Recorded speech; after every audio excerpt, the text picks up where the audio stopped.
ये सदस्य Shri Rajiv Rai ji.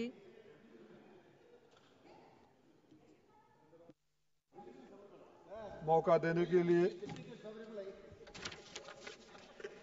Madam, railway सिर्फ एक ट्रांसपोर्टेशन का माध्यम ही नहीं है, भारत के जन जीवन से की संवेदनाओं से जुड़ा हुआ है, भावनात्मक रिश्ता है और मैं कहूं तो रोजी रोटी का रिश्ता है। रेलवे पर बोलने को बहुत कुछ है, लेकिन इससे पहले कि आपकी घंटी बज जाए, मेरी जिम्मेदारी बनती है कि मैं अपने क्षेत्र के कुछ सवालों को उठाऊं और माननीय मंत्री जी से बार बार उठाता रहूं। एक बात की तारीफ तो करूंगा मंत्री जी की, बड़ी शालीनता से सुनते हैं, मुस्कुरा कर कहते हैं, लेकिन काम तो होता नहीं है। इसलिए आपसे शिकायत आपके सामने ही करूंगा। और जानते भी हैं कि शिकायत किससे की जाती है, जिससे उम्मीदें होती है उसी से शिकायत की जाती है। जिस दिन आपसे उम्मीद खत्म हो जाएगी, हम शिकायत करना भी बंद कर देंगे।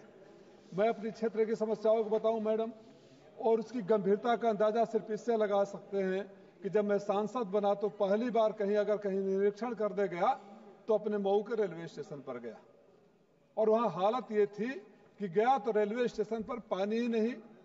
मैंने पूछा पानी क्यों नहीं है, तो बोला सर वो पीछे वाले काउंटर पर है, आगे वाले डब्बे का आदमी पीछे वाला जाएगा तो पानी मिलेगा। घटिया क्वालिटी का निर्माण हो रहा था। मैंने माननीय मंत्री जी के संज्ञान में लाया, दोबारा संज्ञान में लाया। एक सड़क बनी और बनने से पहले उखड़ गई शहीदी मार्ग, मैंने उसको संज्ञान में लाया। महीनों बाद जब मैं आ रहा था इस सत्र के लिए तो आपके विजिलेंस के अधिकारी आए थे, हमसे पूछने की चिट्ठी आपने ही लिखा है, तो मैंने बोला मैं आपको भी लिख कर देता हूं और सदन में भी बता दूंगा मंत्री जी को कि चिट्ठी मेरी है और आदेश भी मंत्री जी का ही है। अगर रफ्तार ये रहेगी तो मुझे लगता है कि जो आश्वासन माननीय मंत्री जी ने दिया है कि मऊ से ट्रेनों को चलवाने के लिए मेरे आने वाली पीढ़ियों के दौर में ही आएगा। मंत्री जी, छोटे वाले मंत्री जी का एक पत्र आया, मैंने 8 नवंबर 2024 को 377 में उठाया था। मैडम, मऊ में से कहीं भी किसी भी बड़े शहर के लिए जाने के लिए कोई एक्सप्रेस सुपरफास्ट ट्रेन नहीं है। अगर मैं ये चाहूं कि शुक्रवार को सदन को अटेंड करके चला जाऊं, क्षेत्र में अपने लोगों से मिल लूं और मंडे को आकर अटेंड करूं, तो मेरे लिए भी वो सुविधा नहीं है। और मैंने जब तथ्यों के साथ दिया था तो छोटे वाले मंत्री जी का जवाब आया, मऊ प्रयागराज खंड पर 8 जोड़ी ट्रेन सेवाओं से द्वारा चलती है। अरे पीछे से आती है और आगे जाती है, मऊ वाले को मिलती नहीं है। दोहरी घाट से चलाया नहीं जाता, 40 किलोमीटर दूर सारे उधर लोग रहते हैं, एक सिरे पर हैं। जिन जिन ट्रेनों को अगर पढ़ूंगा तो समय अभाव हो जाएगा, जिन जिन ट्रेनों के लिए कहा, बड़े प्यार से मंत्री जी ने असहमति दर्शा दी। और अगर पत्र को पढ़ता हूं तो मुझे ऐसा लगता है कि ख्याल जिसका था मुझे वो ख्याल में मिला, ख्याल जिसका था मुझे वो ख्याल में मिला, सवाल का जवाब भी सवाल में मिला। ये नहीं हो सकता, वो नहीं हो सकता, आप नहीं थे, अन्यथा मत लीजिएगा, हम आपसे उम्मीद करके बोलते, आश्वासन तो दे देते कि हम करेंगे। और जब आप नहीं थे तो एक बार मैंने बोला था, चूंकि मेरा सौभाग्य है कि दोनों मंत्री बैठे हुए हैं यहां, किसी शायर ने कहा कि एक कुर्सी है तेरा जनाजा तो नहीं कुछ कर नहीं सकते तो उतर क्यों नहीं जाते। मेरी जिम्मेदारी मेरे लोकसभा के लोगों के लिए, अगर वहां की सवाल नहीं होगा। मैडम, एक बात और आपके संज्ञान में लाना चाहूंगा, बलिया जिला में एक रेवती रेलवे स्टेशन है, क्रांतिकारियों की धरती है। उस रेलवे स्टेशन पर अंग्रेजों से लड़ते हुए शहीद हुए थे। महीनों दिन से सर्वदलीय वहां धरना आंदोलन चल रहा है। मैं हूं, एमपी साहब हैं, सनातन पांडे जी, हम तीनों सांसद गए थे और उधर के लोग भी थे, सत्ता पक्ष के भी लोग थे। उस रेलवे स्टेशन को हाल्ट कर दिया गया है, शहीदों के सम्मान में जहां ट्रेनें रुका करती थी उसको बंद कर दिया गया। हमारे लोकसभा में बलिया जिला का रसड़ा है, वहां के लोगों को अगर ट्रेन पकड़ना हो तो या तो उधर जाएंगे, बलिया जाएंगे, या मऊ आएंगे, आसपास कोई नहीं। मऊ बुनकरों का इलाका, हमारे यहाँ कोई उद्योग नहीं है मैडम। हमारे यहाँ मजदूर हैं, बुनकर हैं, या आर्मी और पैरामिलिट्री में भर्ती हुए लोग हैं जो छुट्टियों के लिए आते जाते हैं। मैंने कहा था आप अगर कुछ इंडस्ट्री नहीं कर सकते हैं, कुछ मऊ को दे नहीं सकते हैं, मैंने कुछ दिन पहले सदन में कहा था कि पिछले 10 सालों में अगर आपने एक भी बड़ी परियोजना मऊ को दी हो तो मैं आपका मऊ की धरती पर अभिनंदन करना चाहता हूं। कुछ नहीं दिया।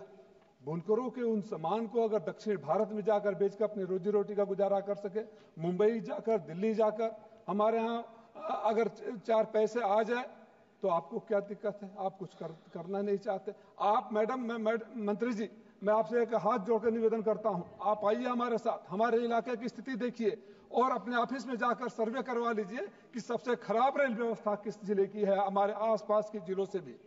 तो मैं आपसे हाथ जोड़कर गुजारिश करता हूं, बड़ी उम्मीद से गुजारिश करता हूं, और आपने मुझसे वादा भी किया था, मैं चाहता हूं वो वादा सदन में सबको पता चल जाए कि उन्होंने वादा किया है कि कुछ न कुछ ट्रेनें चलाएंगे। मैडम, बातें देश की भी जरूरी है। आपके सर्वे कहते हैं कि 8% ट्रैफिक बढ़ गया है, और हालात क्या है इंफ्रास्ट्रक्चर के? उसके मुताबिक तो कुछ बना नहीं, बन रहा है अमृत। मैंने बताया मऊ रेलवे स्टेशन पर इतना घटिया निर्माण हो रहा है, और बलिया में तो बनते बनते गुंबद ही गिर गया नीचे, रेलवे स्टेशन का गुंबद ही नीचे गिर गया था। ये क्वालिटी बताता है। इस स्पीड से माननीय मंत्री जी ने कहा था कि कवच, बड़ी देश के लोगों को सुनने को आया था कवच से एक्सीडेंट रुक जाएगा। इनके सर्वे में है कि 70% ट्रेनें डिरेलमेंट से होती है, और कवच उसमें कोई योगदान नहीं है। अभी तक इनके आंकड़े बताते हैं कि 2% ही कवच में का काम हो चुका है, और इस स्पीड से चलता रहे तो अगले 100 सालों तक होगा। और एक्सीडेंट, मैडम अभी तो हमारा 2 मिनट और बाकी है ना, बोले दीजिए मंत्री जी की तरफ से 2 मिनट हमको है।